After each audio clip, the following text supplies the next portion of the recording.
que ce pays a été géré pendant beaucoup d'années par le, donc, cinquième, rendre libre les opprimés. C'est-à-dire que l'Église ne peut pas... La prière, là où moi j'insiste... Merci beaucoup, chers abonnés, de votre fidélité. Nous continuons notre exploitation du livre Comment comprendre la métamorphose de l'homme congolais. Et nous sommes arrêtés au premier chapitre. Nous sommes carrément à la fin du premier chapitre. Nous allons finir carrément le premier chapitre et puis entamer carrément le deuxième chapitre. Bonjour, docteur écrivain Blaise. Bonjour, ma soeur Mireille, que Dieu te bénisse. Amen, papa. Je crois que nous sommes déjà dans ce rythme-là. On ne va pas couper, on va carrément continuer par rapport à ce livre que nous avons déjà commencé. Nous devons reprendre à partir de le rôle de l'Église dans le redressement du Congo. Quel est le rôle de l'Église exactement dans le redressement du Congo? Oui, merci beaucoup. Donc, comme vient de le dire, le titre c'est « Comprendre la métamorphose de l'homme congolais ». Il s'agit de la compréhension justement spirituelle des choses. Métamorphose, c'est tout simplement un changement profond de l'homme congolais. Alors, l'Église a un rôle prépondérant dans la mesure où l'Église est la colonne et l'appui de la vérité. Et la Bible dit, Dieu parle de paix à son peuple et à ses fidèles, pourvu qu'ils ne retombent pas dans la folie. C'est-à-dire que le message de paix, le message de la restauration s'adresse à l'Église. Alors, l'Église est la lumière du monde, l'Église est le sel du monde. Et sa contribution dans cet effort d'émergence de notre nation, et cet effort justement du changement profond de l'homme congolais doit se manifester premièrement au niveau d'abord spirituel, au niveau de la prière. L'Église doit intercéder en faveur de la nation en soutenant les autorités à tous les niveaux pour que Dieu leur donne un cœur grand, un cœur compatissant, un grand cœur, un cœur serviteur. Parce qu'avec Jésus, on parle beaucoup plus du leadership serviteur. Celui qui veut être grand, qui soit le serviteur de tous. C'est que lorsqu'on accède au pouvoir, à une responsabilité, on doit déjà être convaincu qu'on le fait pour être au service des autres.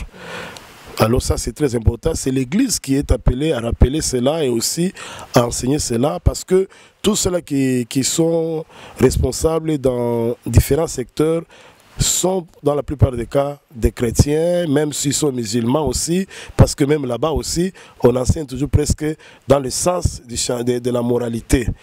Maintenant, la prière, là où moi j'insiste, la prière qui booste les choses, doit être une prière qui touche les réalités spirituelles. Ça veut dire qu'on doit connaître la cartographie des réalités spirituelles de notre pays. Parce que c'est le spirituel qui influence le reste. Alors, ça c'est la première des choses. Donc, on organise des prières, c'est bien. Mais il faut que aussi les prières que nous faisons puissent toucher les réalités. Vous voyez par exemple la prière qui a été faite par le chef de l'État, c'est une prière d'action de grâce nationale, quelque chose là. C'est quelque chose à féliciter. Il faut vraiment féliciter, même bénir tous les hommes de Dieu qui sont autour du chef, qui l'ont convaincu et qui ont poussé que ça se passe. Parce que c'était parmi les exigences. Parce que dans cette prière-là, il y avait deux aspects. Paul dit que je bats comme ne battant pas l'air. C'était des prières avec précision. Première, il y a eu la prière de repentance qui consistait à assainir l'environnement spirituel du pays. Et cette repentance devrait être faite par le premier citoyen. Okay? Deuxième, c'était la prière de dédicace. Donc la dédicace, c'est comme quand on dédie quelque chose, c'est comme si on vend la chose. Donc le chef de l'État a dédié la nation à Dieu. Et vous savez, dans la prière de dédicace, quand on dédie quelque chose à Dieu, les yeux et les oreilles de Dieu seront nuit et jour sur la chose. Et votre combat sera le combat de Dieu. Et ça, c'était la deuxième exercice qui devait être faite, qui sont des prières de tout le temps. Beaucoup de professions étaient dites, mais comme dans un rêve, ça se passait et ça nous encourage. Mais maintenant, il y a le troisième aspect. Avant de passer au troisième aspect, papa, je voulais juste savoir, croyez-vous que cette prière peut avoir une répercussion sur la population congolaise? Il y a de ceux qui disent que ça ne sert à rien parce que normalement c'était pas le président Félix qui devrait carrément organiser cette prière, parce que déjà au fond il n'a pas été sincère par rapport au résultat des élections, ainsi de suite. Croyez-vous que cette prière peut... Bon, ça c'est d'abord un discours politique. Quant à dire qu'il n'a pas été sincère, qui a été sincère? Parce que tout concourt au bien de ceux qui aiment le Seigneur, ça c'est un de deux. Est-ce que donc vous croyez vraiment que ceux-là qui croient être le président, ils étaient vraiment le président? Quand vous avez l'aide d'analyser comment est-ce que la campagne s'est passée, est-ce que ces gens-là s'étaient bien préparés aux élections ou bien s'est préparés pour créer les troubles? Moi j'ai vu comment on les a empêchés au Katanga de faire les élections. On les a fait partout. Maintenant ces gens de 60 c'était venu d'où? Ça, ce sont des choses qu'il ne faut pas entrer, ça, ce sont des distractions. C'est eux d'ailleurs qui n'étaient pas sincères avec Félix. Vous connaissez ça. Moi, je n'aime pas entrer dans ces choses-là. Mais sinon, est-ce que cette prière peut avoir une répercussion? La prière est fondamentale. Ma soeur, je suis spirituel. Ce n'est pas facile de voir un président de la République accepter de faire la prière d'engager. C'est le spirituel qui influence les choses. Vous allez constater que les gens qui semblent minimiser, mais tous sont occultistes. Et que ces pays ont été gérés pendant beaucoup d'années autour de leur spiritualité ténébreuse, honteuse et immorale. Il y a des gens qui couchent avec leurs enfants. Il y a des gens qui couchent avec c'est pas moi, des folles que vous voyez ici avec des grossesses. Ce ne sont pas les fous qui leur donnent des grossesses.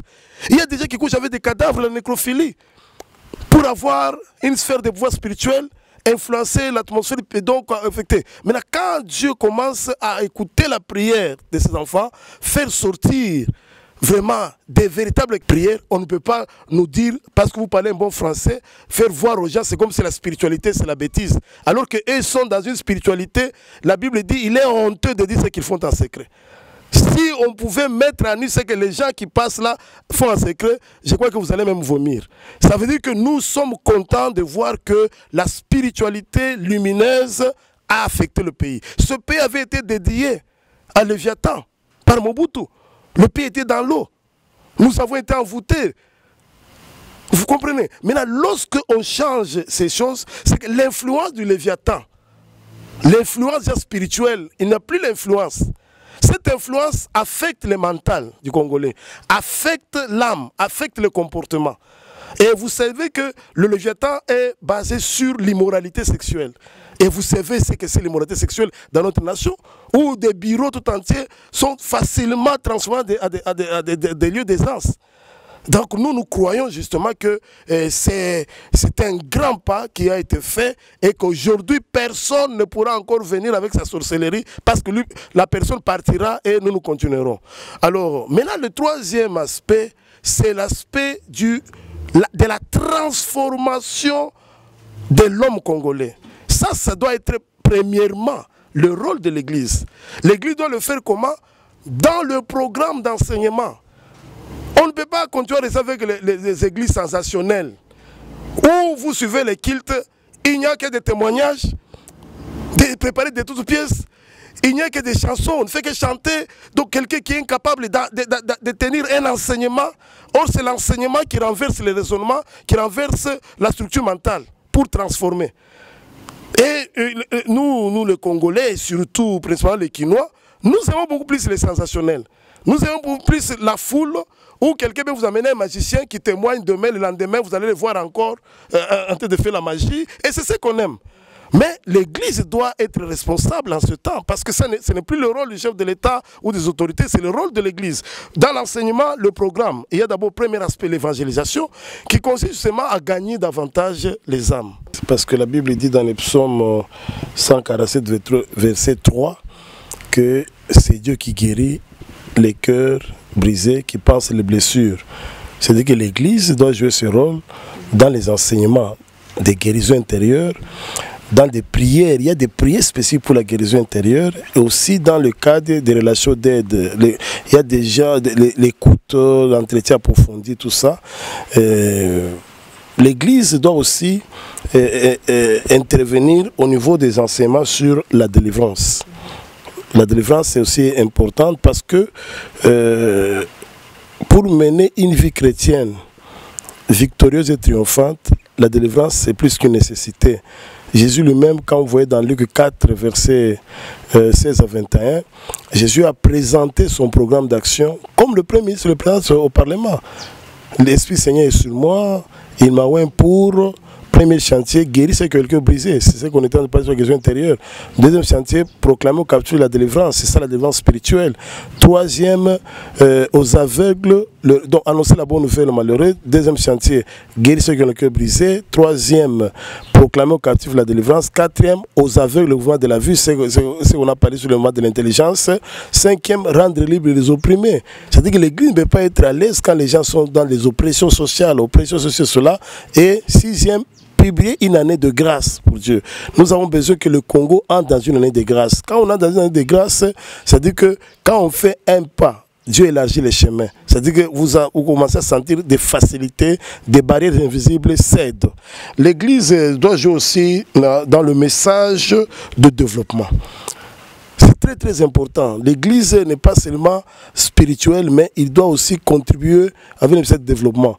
C'est dans ce sens ici que j'ai conçu, ou bien le Seigneur m'avait inspiré, une formule du succès qui doit être le tout d'un chapitre. Hein. On fera en sorte qu'on parle aussi de ça, sur la formule du succès.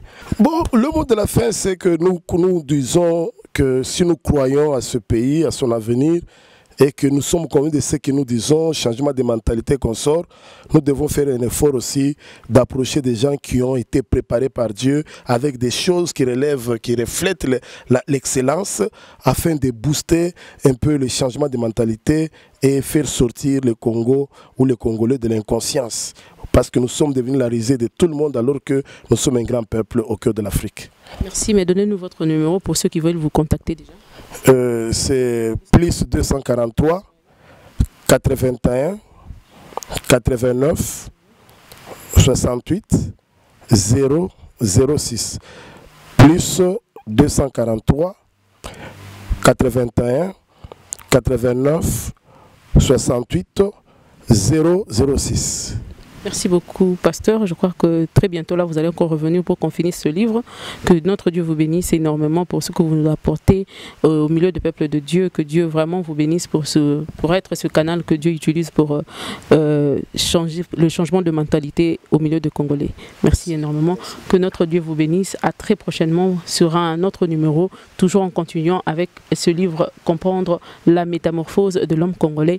À très bientôt. Bye bye.